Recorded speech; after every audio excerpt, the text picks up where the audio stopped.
పుట్టిన పిల్లలకి చాలామందికి హార్ట్‌లో హోల్ ఉందంటారు. సో, అంటే ఆ హోల్ ఎందుకొస్తది అసలు? పెద్దగైన అది కొద్దీ that's a genetic thing again అండి. అది ఓకే. ఎంబ్రియోజెనెసిస్ అంటాము. మన baby when it is developing, హ్మ్. ఆ టైంలో అది అబ్నార్మాలిటీస్ డెవలప్ అవుతాయి. Okay. That is all genetic.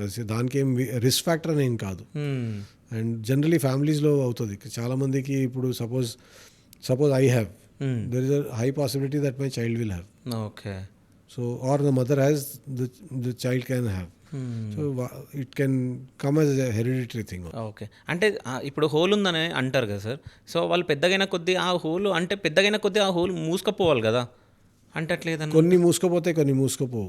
Okay. చాలా చిన్నగా ఉందనుకోండి, విఎస్డీస్ అంటాము. ఓకే. చిన్న విఎస్డీస్ మూసుకుపోతాయి. ఓకే. సో అందుకే వైద్యం కూడా సర్జరీస్ కానీ ఏమన్నా సమ్ హోల్స్కి ఆఫ్టర్ ద ఏజ్ ఆఫ్ 5 చేస్తాం.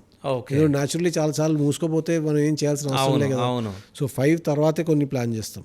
ఓకే. కొన్ని హోల్స్ ఉంటాయి, లార్జ్ హోల్స్ ఉంటాయి. Hmm. అది మనం తెలిసినప్పుడే చేయకపోతే పిల్లలు బతకరు లాంగ్ టైం. ఓకే. సో అది అప్పటికప్పుడే చేయాల్సి ఉంటుంది. So there are many variations దానికి. ఓకే.